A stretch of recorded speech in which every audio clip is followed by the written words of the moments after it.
بسم اللہ الرحمن الرحیم۔ ناظرین، میں ہوں آپ کا میزبان محمد اقبال مغل۔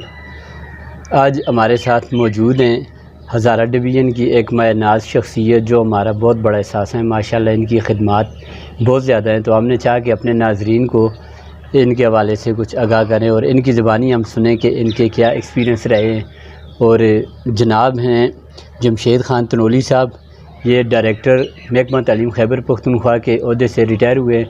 اس دوران انہوں نے مختلف مقامات پہ خدمات سر انجام دی ہیں۔ وہ آج ہم انہی کی زبانی سنیں گے کہ انہوں نے اپنی جو سرکاری ملازمت کا سٹارٹ کہاں سے لیا اور پھر کہاں تک پہنچے۔ سر، آپ کی بہت مہربانی، شکریہ، آپ نے اپنا قیمتی وقت دیا۔ تو ہمارے ناظرین کو آپ یہ بتا دیں کہ آپ نے اپنی جو سرکاری جاب کا کہاں سے سٹارٹ لیا اور پھر کس جگہ تک پہنچے اور کہاں کہاں پہ آپ کی تعیناتی رہی۔ مغل صاحب، آپ کا شکریہ، آپ یہاں تشریف لائے اور انٹرویو کے لیے کہا، وقت دیا۔ بہت بہت مشکور ہوں کہ آپ نے وقت نکالا اور یہاں میرے گھر پر تشریف لائے۔ جیسے آپ نے کہا کہ میں نے ایجوکیشن محکمہ تعلیم میں کم و بیش 33 سال ملازمت کی ہے، اور اس دوران میں ملازمت بی ایڈ کرنے کا، بیچلر آف ایجوکیشن کی ڈگری حاصل کرنے کے بعد سائنس ٹیچر کے طور پر گورنمنٹ ہائی اسکول شیروان ایبٹ آباد میں میری تعیناتی ہوئی۔ وہاں میں نے تھوڑا عرصہ تدریس کا کام کیا۔ اس کے بعد میری سلیکشن بصیر سبجیکٹ اسپیشلسٹ ان فزکس ہوئی اور میری تعیناتی جامعہ اسکول مردان میں ہوئی۔ وہاں میں تقریباً کم و بیش 1 سال تک کام کرتا رہا۔ پھر میرا تبادلہ teacher education and curriculum development Abbottabad میں ہو گیا اور یہاں میں بصیت انسٹرکٹر ایجوکیشن ایکسٹینشن سینٹر میں کام کرتا رہا۔ اس کے بعد میری سلیکشن بصیت district education officers public service commission میں سے ہو گئی تھی اور میری تعیناتی کوہاٹ میں ہوئی تھی۔ اور اس کے بعد محکمہ تعلیم میں مختلف پوزیشن پر کی پوزیشن پر میں ملازمت کرتے کرتے میں ڈائریکٹر ایجوکیشن کے میری تقرری ہوئی، اور اس کے بعد پھر میں پروجیکٹس میں نے کام کیا، جس میں science education project, teacher education project, world bank کے پروجیکٹس، جیکا کے پروجیکٹ، تقریباً کم و بیش میں نے صبح رات کی محکمہ کی جانب سے 9 ڈونر کے ساتھ کام کرتا رہا ہوں، جس میں ورلڈ بینک، USAID، جیکا، نوریٹ، یونیسیف، یونیسکو شامل ہیں۔ اور انہی اداروں کی وساطت سے الحمدللہ مجھے باہر جانے کا بھی موقع ملا۔ کئی یونیورسٹیوں میں میں نے تعلیم حاصل کی، جس میں یونیورسٹی آف لندن سے میں نے ٹیچنگ آف سائنس میں ڈپلومہ حاصل کیا تھا۔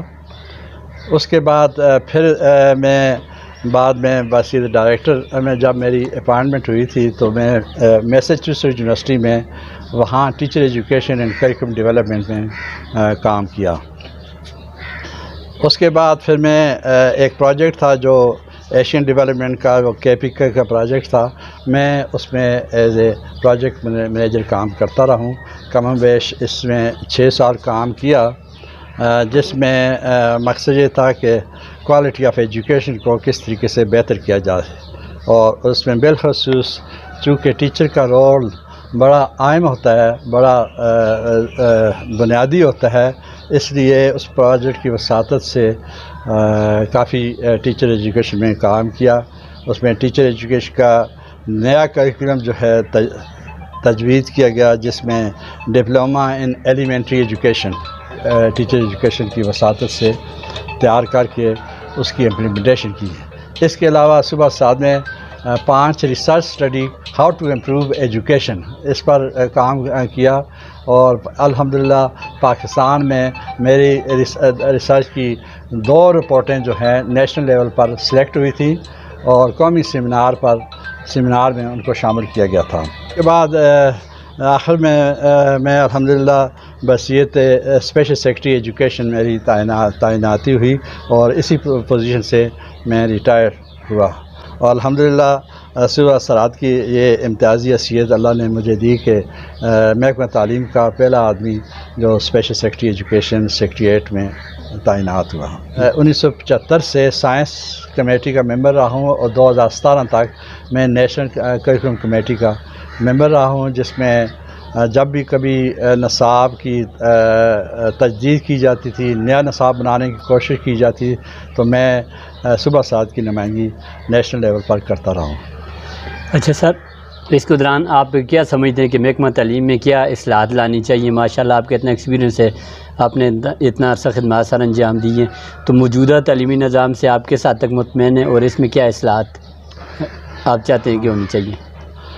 چونکہ میرے زیادہ فیلڈ جو ہے، میرا تعلق جو ہے ٹیچر ایجوکیشن سے رہا ہے، اس لیے میں نیشنل ٹیچر ایجوکیشن کریکولم کا بھی ممبر تھا. جی. تو 96 میں نیا کریکولم ٹیچر ایجوکیشن کے لیے اس لیے بنایا گیا تھا کہ کوالٹی امپرومنٹ کے معیار تعلیم کو بلند کرنے کے میں ٹیچر کا بڑا اہم رول ہے، لہذا اس کی تربیت بڑی لازمی ہے.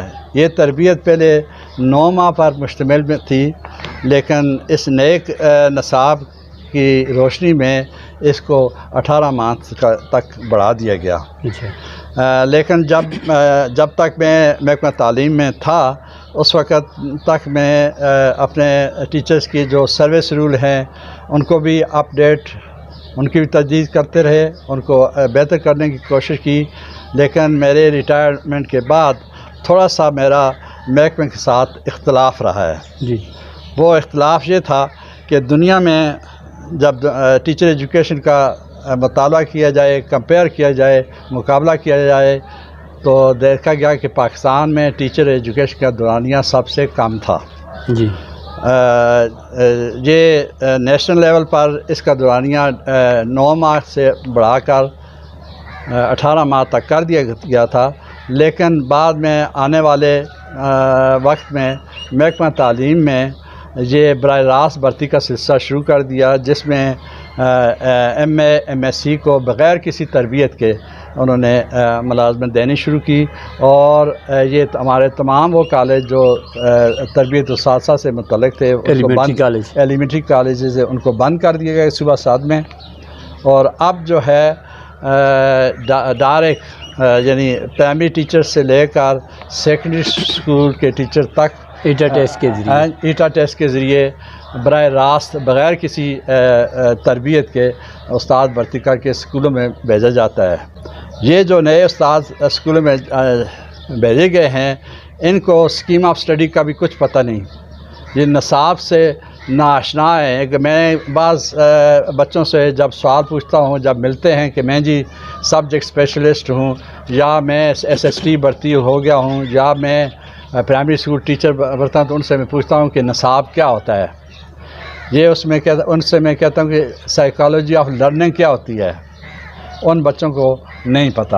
جب استاد بچے کی نفسیات کو سے ناواقف ہو جائے، یا جب استاد کو یہ نہ پتہ ہو کہ کس طریقے سے تدریس کی جا سکتی ہے، تو وہ تدریس کوالٹی کو متاثر کرتی ہے.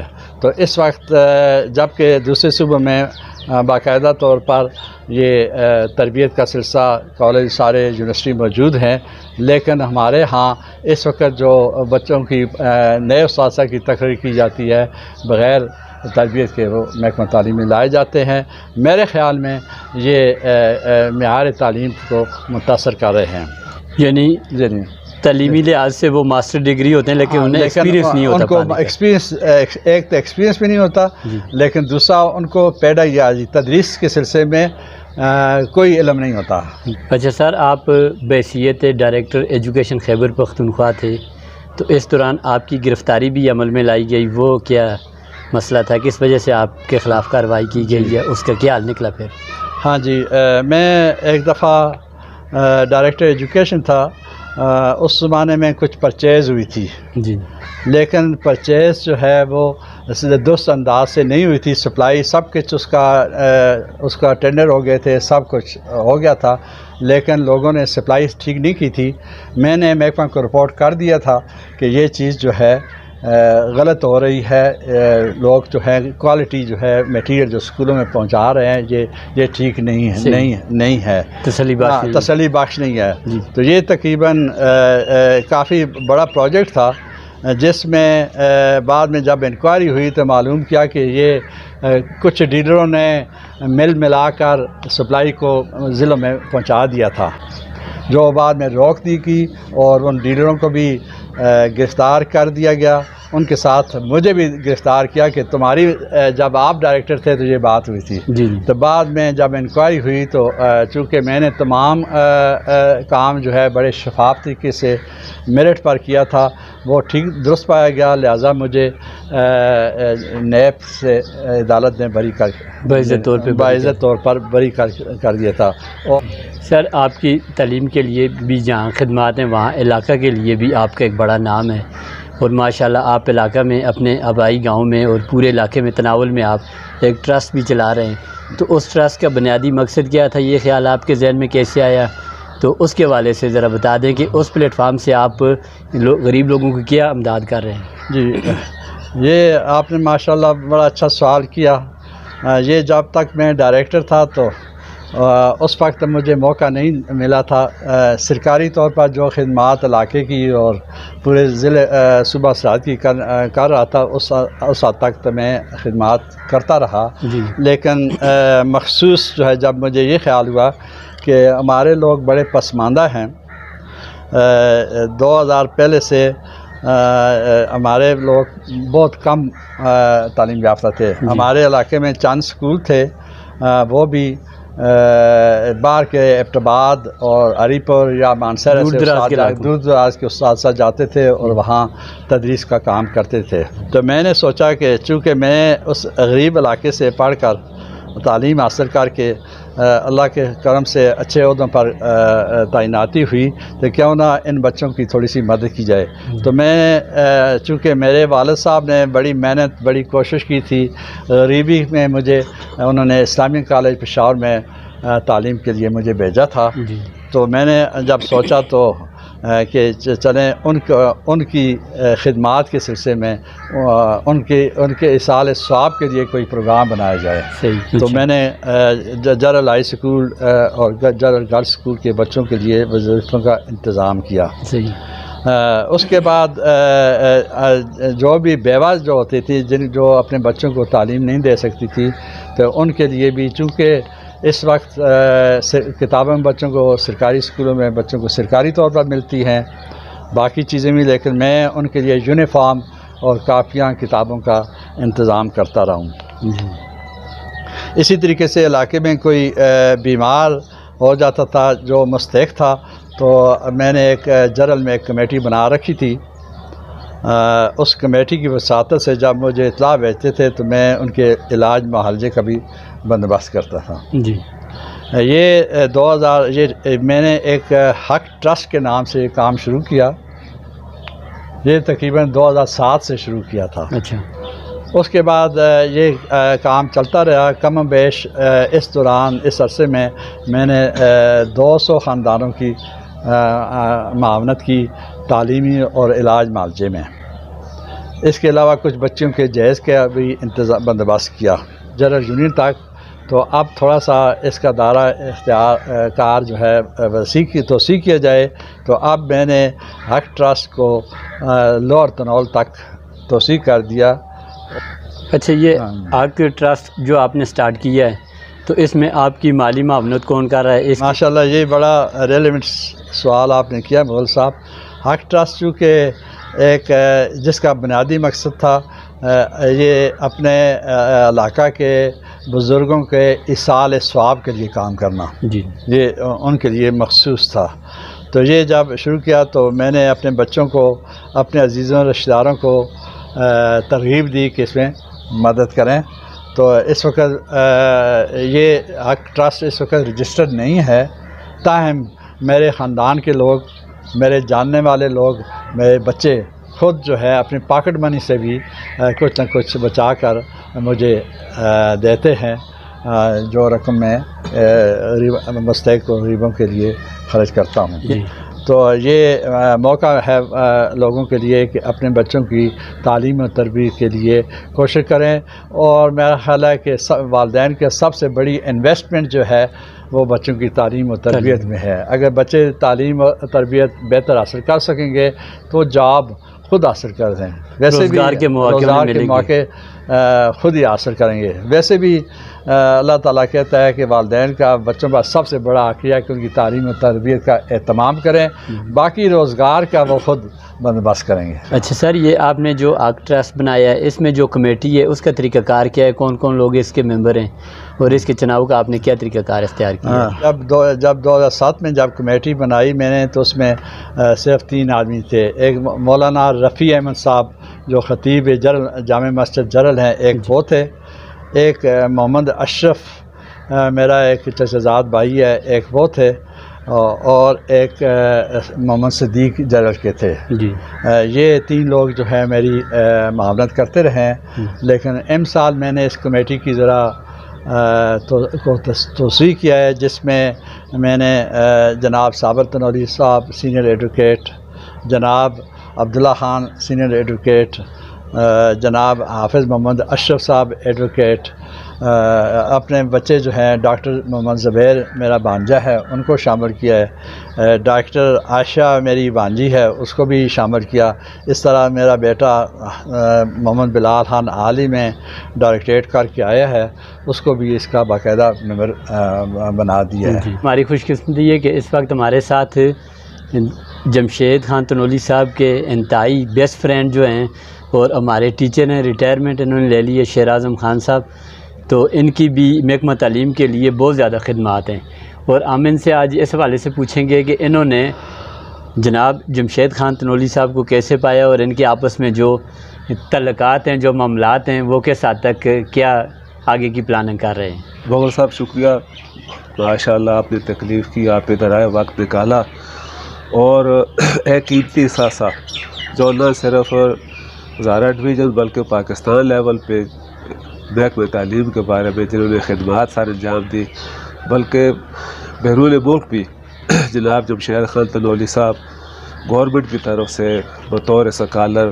بھیجے جاتے رہے ہیں، اور ان کا میرے ساتھ جو تعلق ہے، ایک تو سب سے پہلا جو مقدم ہے، یہ تو میرے رشتہ دار بھی ہیں، ایک ہی برادری سے تعلق ہے ہمارا، لیکن ان سے جو چیز قابل ذکر ہے تعلق کی وہ ہے ایز اے ٹیچر، یہ چونکہ ایجوکیشن ایکسٹینشن سینٹر میں ہمارے استاد رہے ہیں، تو بطور ٹیچر میں نے ان سے کچھ کورسز بھی کیے ہیں، اس لیے ان کی میں بڑی ریسپیکٹ کرتا ہوں، اور ان کو میں جو مقام دیتا ہوں اپنے ٹیچر کا دیتا ہوں۔ تو ان کی شخصیت سے میں اتنا متاثر ہوا کہ ساری زندگی میری 42 سالہ سروس میں نے ان کی جو تربیت تھی اس کو اپنا مشرہ بنائے رکھا، جبکہ ایجوکیشن کا مقصد تو یہ ہے کہ یہ قول ہے سب مفکرین کا کہ تعلیم ایسے طریقہ کار کا نام ہے جو ایک فرد کی ایک کردار میں ویلیویبل چینجز لائے، اس کے بیہیویئر میں ایسی تبدیلیاں لائے کہ وہ اپنے ملک معاشرے کے لیے ایک مفید شہری ثابت ہو۔ سب سے زیادہ جو ایجوکیشن کا مقصد جو ہوتا ہے وہ کردار سازی ہوتا ہے کہ اچھا شہری پیدا کرنا جو ملک و قوم کے لیے بہترین ثابت ہو۔ تو یہی چیز سر نے ساری زندگی اپنا اس کو طریقہ کار کے طور پر اپنائے رکھا، اپنا شعار بنائے رکھا، اور ان کے جتنے بھی اسٹوڈنٹس ہیں پورے صوبے میں ہیں تو انہوں نے ان کے اس چیز کو اپلائی کیا ہے پریکٹیکلی۔